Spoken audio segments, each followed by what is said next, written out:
Hi everyone, Aaron here for Zollotech, and this is Google's new Pixel 10 Pro XL. I bought this myself with my own money. They didn't send this to me, but I thought we'd do an unboxing and sort of review the new features, take a look at how they compare with some of the other devices, and talk about what's new. Now, the first thing is the price comes in at $11.99, goes up to $1,549, and is available in 256, 512, and 1 terabyte variants. The 512 and 1 terabyte versions have Zone UFS storage. Now, this is the 256 variant, and this is in one of the new colors. So we have 4 different colors: Obsidian, Porcelain, Jade, and the new Moonstone. So you can see that here, and then on the back, it has a little bit of a detail here with 256 gigabyte. We also have some accessories here, a new case as well as a new charger. We'll unbox those in a little bit, but let's go ahead and take a look at this, get it set up, and check out what's new. So we'll pull off the tabs here on the back. Slide this out, and I haven't seen this in person yet either, so let's see what this looks like. We'll slide it out here. There we go.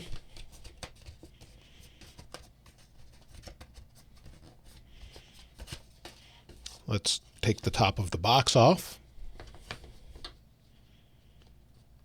Very tight fit. This is more like Apple packaging that way. And there we go. So here's the phone. Let's take a look at what we get here. So this is held in with a couple little tabs, and then it says Pixel support. So nothing really here other than maybe a warranty and some basic information. We'll set this aside. And let's take a look at the phone. So here's the phone, and we do get a charger, or a charging cable rather, here. So we have USB-C to USB-C and no charger in the box. So that's a trend, unfortunately, we've seen for quite some time. You'll see one thing it says here, which I actually really don't like at all. It says you no longer need a physical SIM card. Activate your eSIM during phone setup. I actually prefer a physical SIM card, and I'm sad to see it go on here. But let's go ahead and open it up.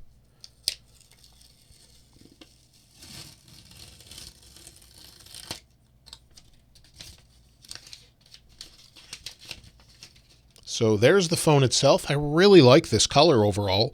Let's set the box aside and take a closer look. The phone looks pretty familiar this year, and this is a polished aluminum frame. So if we take a look on the right-hand side, we've got a power sleep wake button. We've got our volume button here on the top. It looks like we've got a microphone and antenna line. And then on the left-hand side, there's nothing here other than a couple antenna lines. And then on the bottom, we have a speaker and microphone, an antenna line, and then USB-C. This is a 3.2 Type-C. And then the overall weight is 8.2 ounces or 232.47 grams. We have Corning Gorilla Glass Victus 2 on the phone, so it should be fairly durable that way. And it's IP68 dust and water resistant. So no change here as far as the SIM card goes. So again, a bit unfortunate, but we do have the new Pixelsnap wireless charging for accessories, and there should be some magnets back here. I have some magnet paper. We can take a closer look, and you can see it here. So on the back, there's the magnets, so it looks very similar to what we have with Apple's MagSafe, so you should be able to use those accessories as well.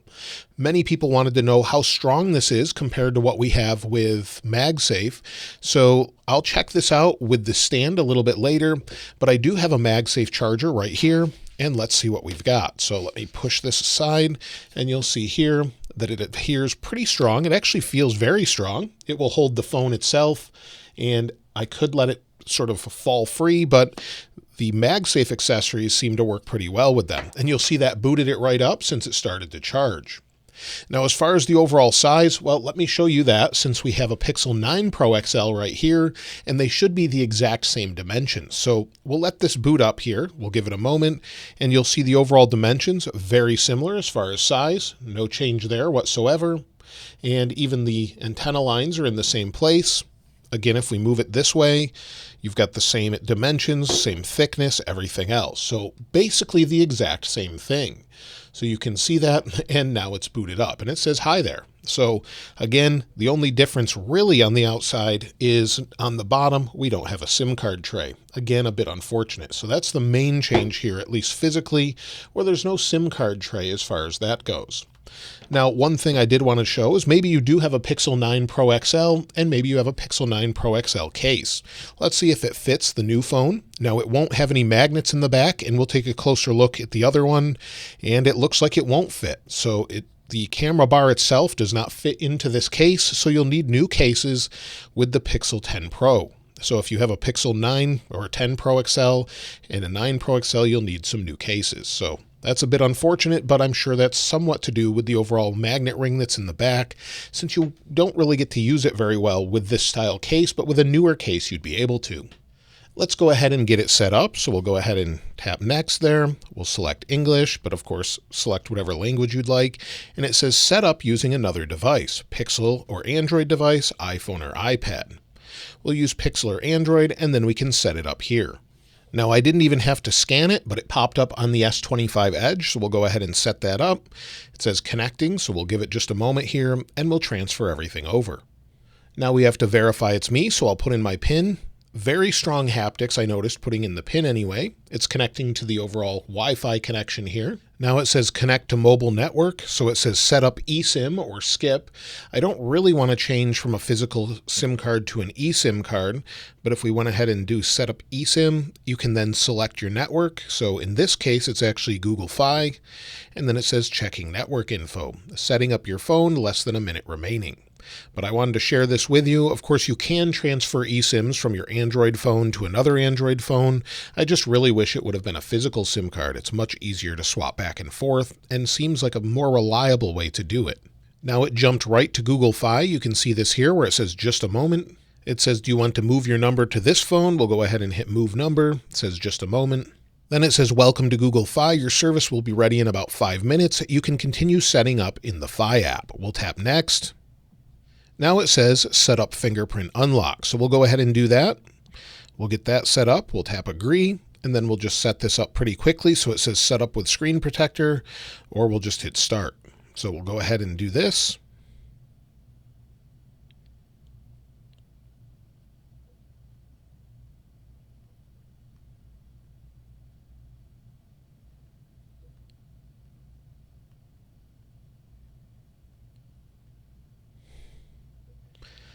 It says one fingerprint added. You can add another.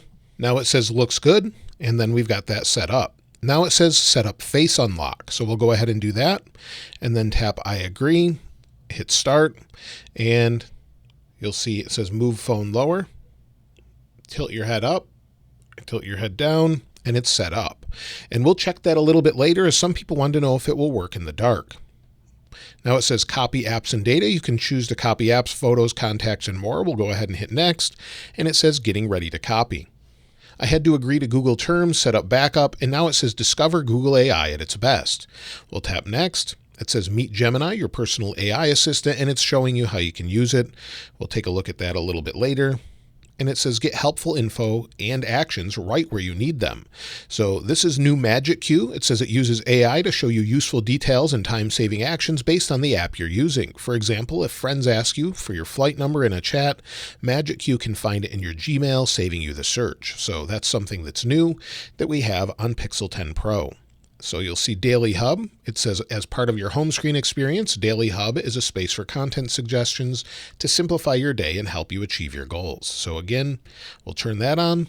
And then screenshots as well. Pixel screenshots organize your information so it's easy to find and suggest helpful actions. So again, we'll turn that on.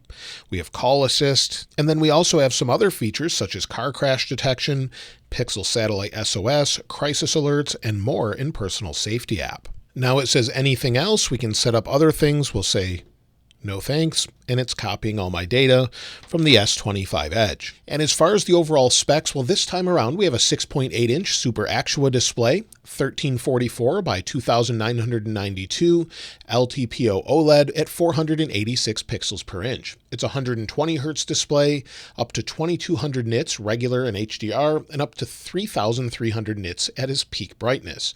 And it's a full 24-bit depth for 16 million colors. Now internally we have their new Tensor G5 with their Titan M2 coprocessor and 16 gigs of RAM.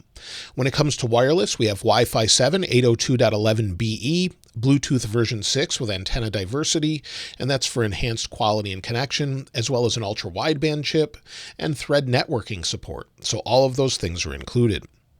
Now, when it comes to the battery, well, we'll take a closer look, like I said, at the connection a little bit later with Pixelsnap, but we have a 5200 milliamp hour battery with 24 hours or more of battery life and 100 hours with extreme battery saver.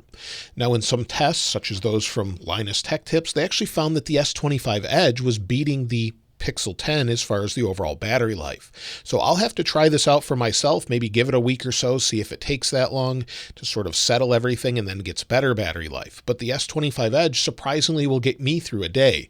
So if the Pixel 10 Pro doesn't with a giant battery in it, then there's a little bit of an issue there. But I'll have to try that like I mentioned. As it's still copying, when it comes to the overall connection here on the back with Pixelsnap, well, you can expect that to be Qi 2 certified, which means up to 25 watt charging if you actually have a supported charger. Now, when it comes to anything else, well, with regular charging, you can fast charge about 70% in 30 minutes using a 45 watt USB-C charger. So that's what you can expect from this particular battery. So let's continue to get this set up, and then we'll check out a few other things. It says copying is done. We'll tap done. And now it says all set. Swipe up to go home. So it's got everything that we had on the S25 Edge as far as the background. Let's go ahead and change the wallpaper here. So we'll go into wallpaper and style. And let's see what we have as far as options. So lock screen, you'll see here's the style option, but here's one that's built in. So again, it changed. Took a second to change there. But let's go to more wallpaper. And we've got contours and auriforms. We have anything to match the new color. And maybe this one. Well, let's go back maybe to this one. Or maybe blue. I think I like that one the best. We'll go ahead and set both. And of course, if I can link these in the description, I will with the latest wallpaper. But you have, of course, all of your regular options with themed icons and more. So as you can see, it's very much a Pixel. You'll see it says it's still downloading here. So it says your service is ready on this phone. You're all set up for calls, texts, and data. It's installing apps. Let's go ahead and see what we have as far as a version that's pre-installed. So if we go into our settings here, we'll go down and go to System, Software Updates, and it says pending update. So we have a security update that's ready right off the bat. So you'll have to install this, and it came in at 579 megabytes. So it's downloading and installing the update right now. So a day one update. If we go to About, let's see what version we're on. So it's currently on Android 16, and you can see the build number there. So it will need to update, and it's from May 1st, 2025. So we'll give it a moment before we test any of the zoom features and things like that. But let's first talk about things such as the camera. On the front, we have a 42 megapixel dual PD selfie camera with autofocus, f2.2 aperture with 103-degree ultra-wide field of view. On the back, we have three different cameras. We have a 50 megapixel Octa PD wide camera, f1.68 aperture, a 48 megapixel quad PD ultra wide camera with autofocus at f1.7 and a 123-degree field of view. And then we also have a 5x optical zoom, 48 megapixel quad PD telephoto camera with optical image stabilization, and f2.8 aperture. We have ProRes zoom on all of them up to 100x, 4K video recording up to 60 frames per second, and 8K video up to 30 frames per second powered by Video Boost, which can take about a day or so for it to process. Since we're waiting for this to set up, you'll see that Face ID will unlock, so we'll go ahead and turn it on there. It unlocks, so I'm not even using my fingerprint, but many of you wanted to know, will it work in the dark? So let me go ahead and turn the lights off here. So now that the lights are off, let's turn it on, and it says face not recognized. So again, it unlocked. So let me make sure that the monitor brightness is turned down as well. Make sure it's really dark in here so you can see the background dim. We'll try it one more time. And nothing. So it looks like it's hit or miss. You can see it light up around the camera at the top, and you cannot use it that way. So you have to use your fingerprint there, it looks like, in very dark environments.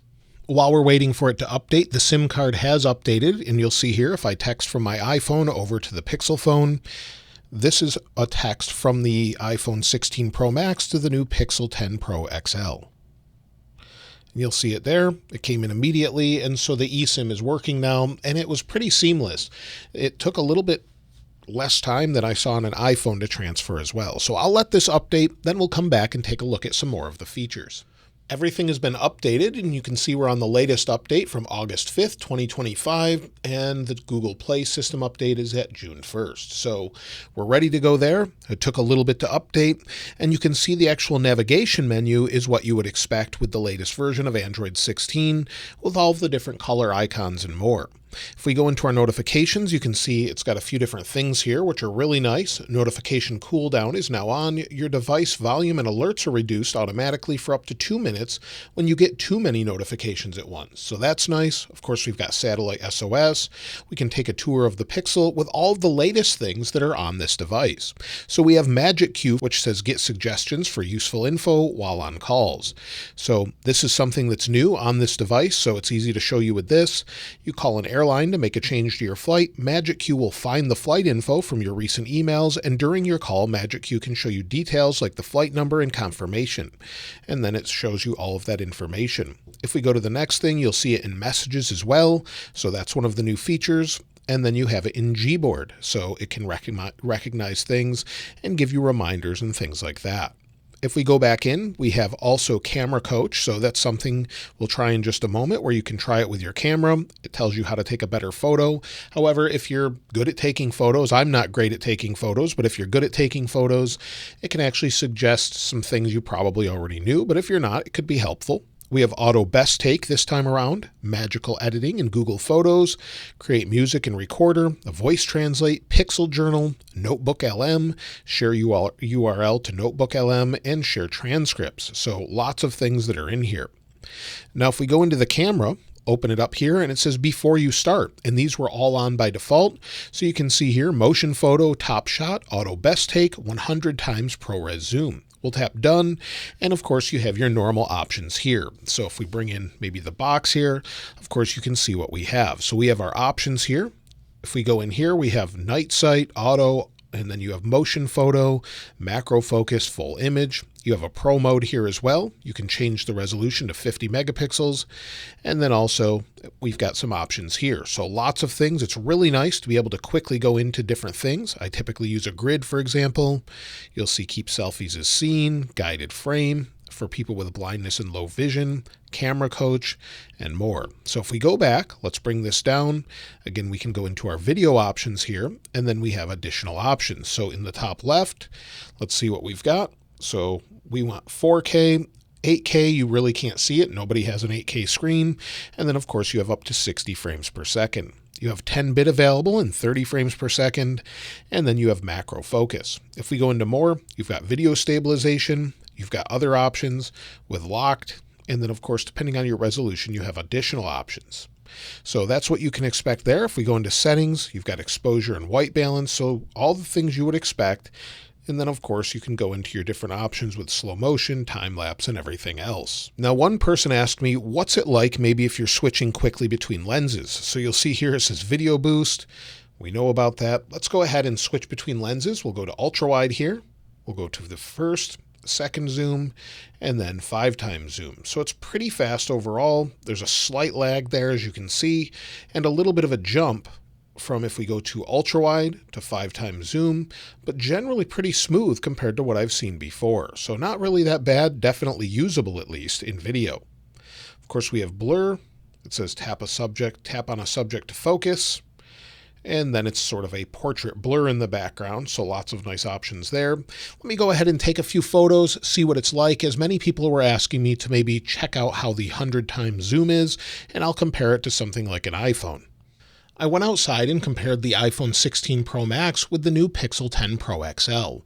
You can see what the photos look like side by side with the new 100 times Super Res or ProRes zoom, and with the iPhone 16 Pro Max it only goes up to 25%, so this gives you an idea of what it looks like.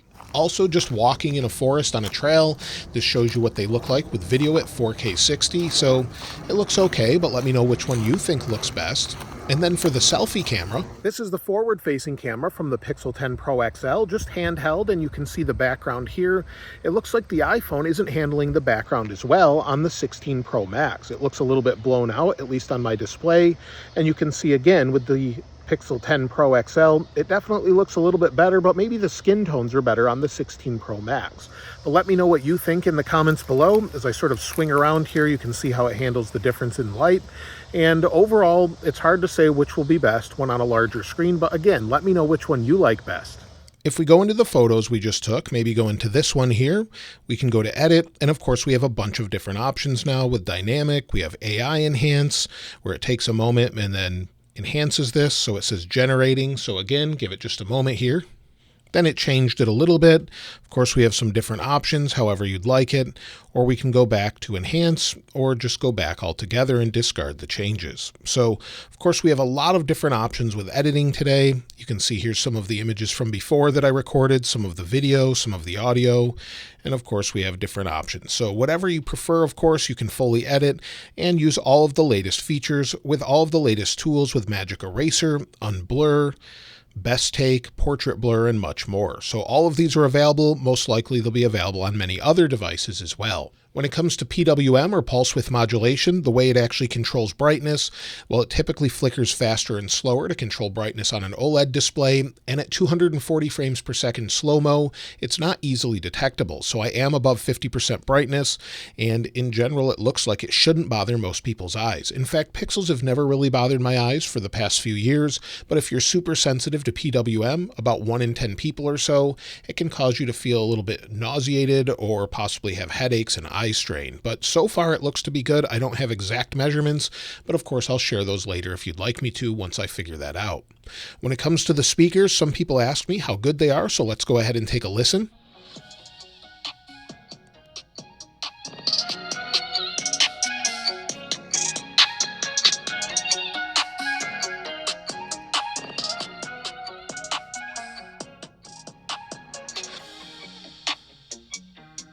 And here's the iPhone 16 Pro Max.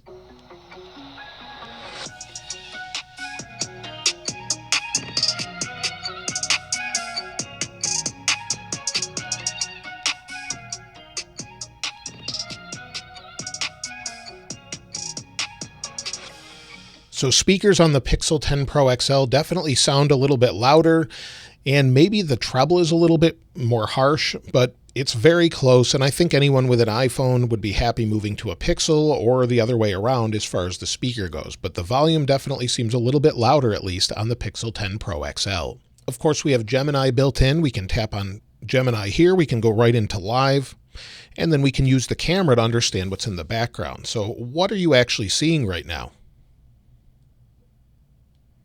It looks like a Google Pixel 10 Pro XL box. Are you looking for information about the phone?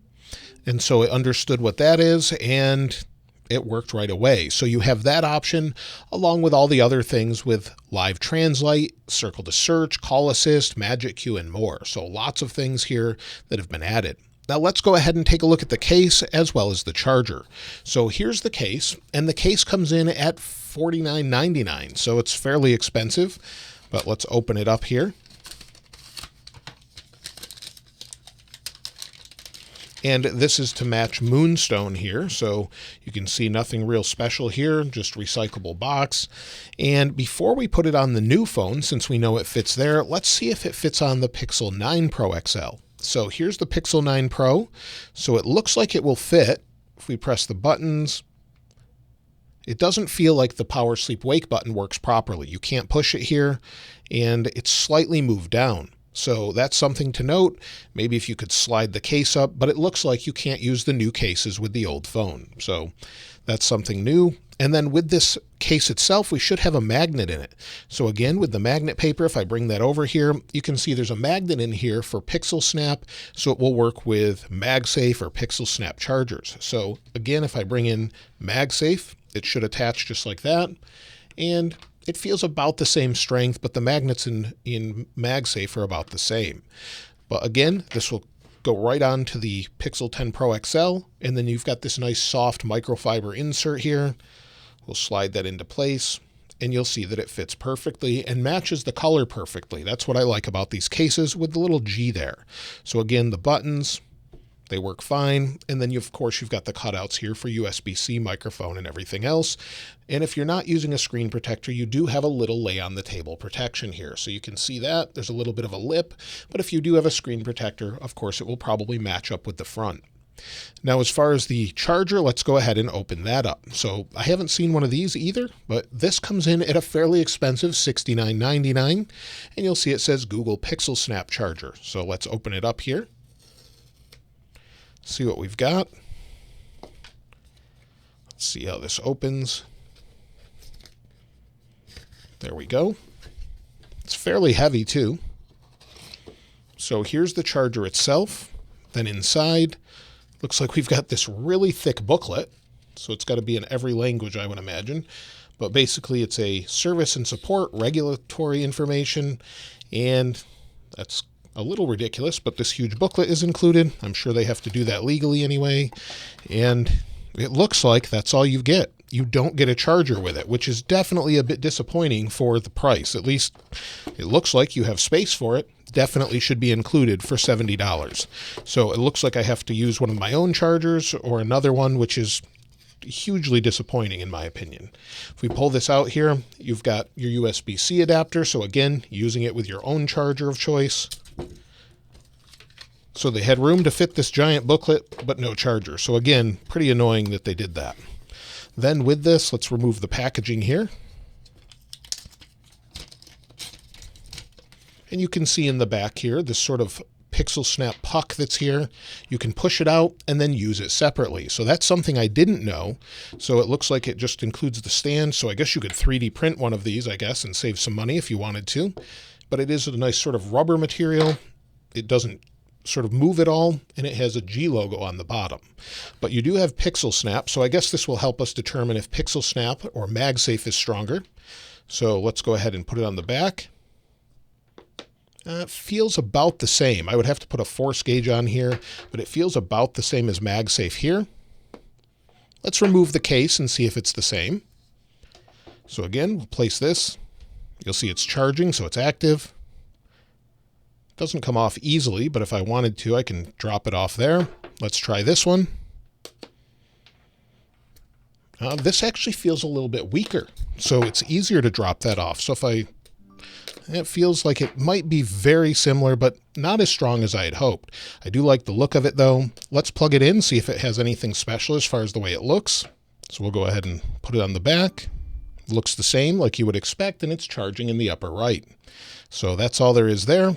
Again, let's place it in the holder. So you just push it in like this, holds in place. Let me plug it in here. It's plugged in, and you can place your phone on it like that. So you definitely can hold it like this. You can rotate it while it's on the stand, but again, hugely disappointing that it's just the sort of Pixelsnap charger in the back, and then it's not strong enough that you can't remove it easily without the stand staying still. So that's nice. And then of course we could probably use it in reverse. So again, with an iPhone, looks like you could use this, and it's charging the iPhone since they're both Qi 2 compatible. So it works like you would expect there. Pretty much the same, but again, it's not on there super tight, but it does work like you would expect. And then of course, because we have a magnet in the back of the stand, it will hold there also. So again, fairly disappointing as far as that goes. Really, for the price, should have included that charger in the box. Definitely a disappointment there, but let me know what you think of that. Now, one final thing, let's go ahead and remove the case so we have the best chance of overall heat dissipation. Let's run a benchmark test. It feels fairly fast, but during setup, there's some slowdowns. Let's go ahead and go into here, and you, of course, can see the latest update here, Pixel 10 Pro XL. Let's run the benchmarks. So benchmarks completed already, and I wanted to see how hot the device is while it was running. It feels pretty normal on the back, nothing really extreme, but on the back here, we're measuring about 33.8 Celsius or about 93 degrees Fahrenheit is the highest I saw. On the front, it's a little bit warmer at about 94 degrees, and then again, 34 degrees Celsius on the front. So nothing too extreme. Seems to be doing a good job of getting rid of the overall heat. Benchmarks completed at 2,261 for single core, 5,928 for multi-core. Now compared to an iPhone 16 Pro Max, these were some of the best scores I ever got on iOS 18.5. I had 3,521 compared to 8,759. Now, this doesn't necessarily equate to what we get with experience, but it definitely means the processor isn't as fast. So take it with whatever you'd like as far as the overall experience, but so far the experience seems to be generally smooth. Going into different applications, going into weather, everything seems fairly fast. So I've never really had an issue with the Tensor processors. I know some have, but this one seems to stay fairly cool, and I've really got no issues with it. I'm more concerned about the overall camera quality and user experience, but let me know if there's anything else you want to see about the Pixel 10 Pro XL, and of course I'll link the wallpapers in the description like I normally do.